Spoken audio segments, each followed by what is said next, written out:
Dr. Loretta, let's talk a little bit about pressure and strain. What's all that about? Okay, well, something that I'm sure you would say, Dr. Dre, not all Oh, pressure is bad. right, Some of it's good. right. That's how they create diamonds through pressure, right? Okay. So Like that. That's some wonderful. pressure refines us, right?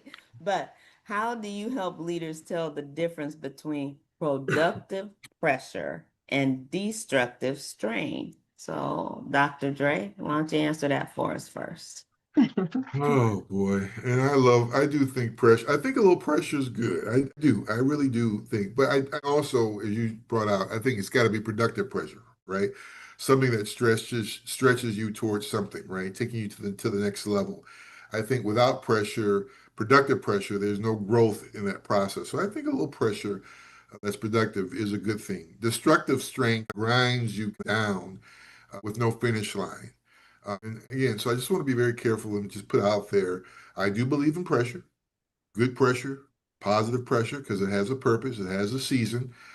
But I also want leaders to recognize that not all pressure is good pressure. And so pressure that never resolves because the system is designed wrongly or it's ill-produced pressure, that doesn't get you anywhere. So I just want to make it clear that I think there is some pressure that's good if it's productive. It stretches you, it motivates you, it gets you to the next level. You're able to breathe, you're able to relax a little bit and get to the next level from that perspective. So that's how I would answer that.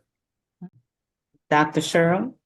I agree. I think some key words I heard in Dr. Dre, I'll just pull out was growth, so that productive pressure leads to growth, whereas the destructive does just that. It can be destructive and can gradually erode a person's self-confidence and energy and so on and so forth. So I think that would be the thing that we might ask ourselves as leader. Am I growing this person or am I actually slowly and consistently depleting them? And based on that, how would I need to adjust in my leadership style?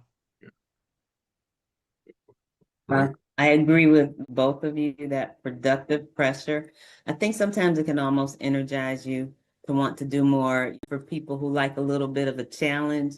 I'm a Mhm. very competitive person when it comes to board games and stuff, so I love that pressure. Make it In competitive. the family, they all know it is like, okay, here she comes, All right? right. But that destructive strain is, to me, it reminds me of what we talked about with the burnout. It's the Mhm. weight of it and the exhaustion of it, and that's not really good for anyone. And then sometimes people start withdrawing from situations. So there's definitely a difference. Some pressure, it's okay, but you don't want to be pushed too much, and then they start withdrawing. So I agree with both of you. Absolutely. Great.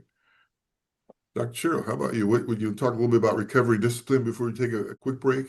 Yes, I know we've talked about self-care being a leadership discipline and not a luxury, so real important. What does that look like if you were to say, maybe think about a leader's weekly rhythm? Mm. What does well-disciplined self-care look like? Well, I'm gonna go back to what I mentioned earlier. It's taking that time like to start my day. That has really helped me a lot with the meditation or prayer, and then to take a few days to exercise because that really it pumps me up, makes me really feel good, and it helps me to start my day. I don't let anything interrupt that day. My phone could be buzzing, somebody could be trying to contact me. I'm not going to stop because I need that time to myself just to begin my day with the Mm, right mindset because we get so caught up with our devices and we're always looking at them. That's my no device, nothing. Have a books that I'll read or something just to, mhm, it makes a difference. It really makes a mhm, difference for me where I'm turning a page or whatever I have to do. Really, but that mhm, it makes a difference for me instead of the device because they can be so distracting. But I had at first, I started off, I was like, oh, well, maybe I should do the phone, but I really had to disconnect And Mhm. that I feel that it has made me a better person. I literally go in and I'm like, hi, how are you today? I'm Mhm. turning to a nicer person. Okay, Mhm. transparency. I was that person who was like, you used to be so nice. Right. I'm trying to work my way back. Right. Right.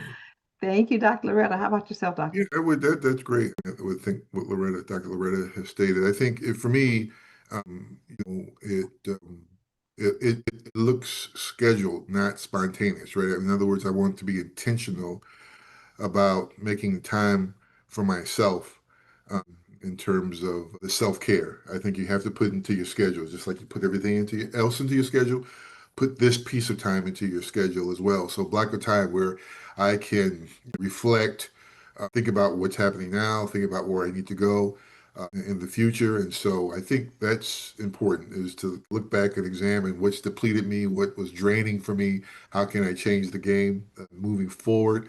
I Mhm. think we talk about physical activity. Physical activity, I like to say I work out 3 hours a day, 7 days a week. Not close to that, but I think that physical movement and momentum, whatever it is, I think is important too as well because it gets the juices running and the blood pumping as part of that process. And so I think just making sure I pour into myself, whether it's a different reading I do on a weekly basis, a reflection moment, journaling, whatever it might be. I think all of that uh, is important for me into this recovery and discipline piece of self-care.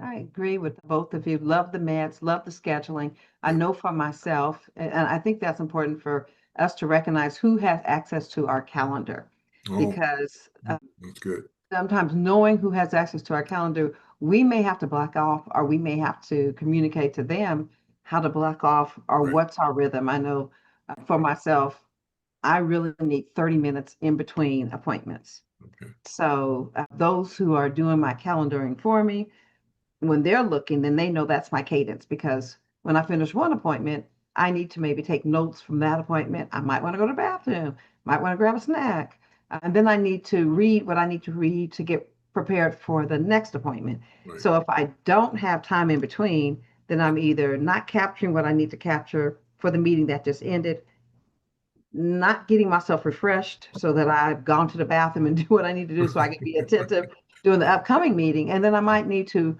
read some things or get some things so I can walk into the next meeting. But for me to know that I need 30 minutes in between and not to communicate it means it's Right. not going to happen. So I'd Exactly. say with the scheduling, I'm off with, I always tell staff if it's not on my calendar, it's not going to happen. So Right. we really need to even schedule the meds sometimes. I Right. need to make sure that I've considered when does my day need to end so I get some sleep. If I got to start, we work with people there, and it's we work with people internationally. So sometimes it's 6 o'clock in the morning start. Very early start means I need to see that and go to bed early.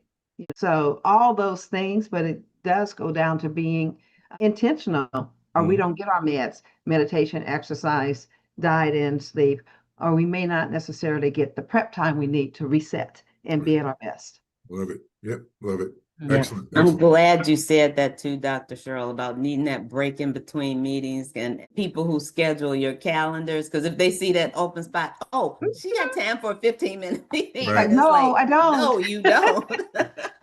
Right. Absolutely. Mhm. Yeah. Absolutely.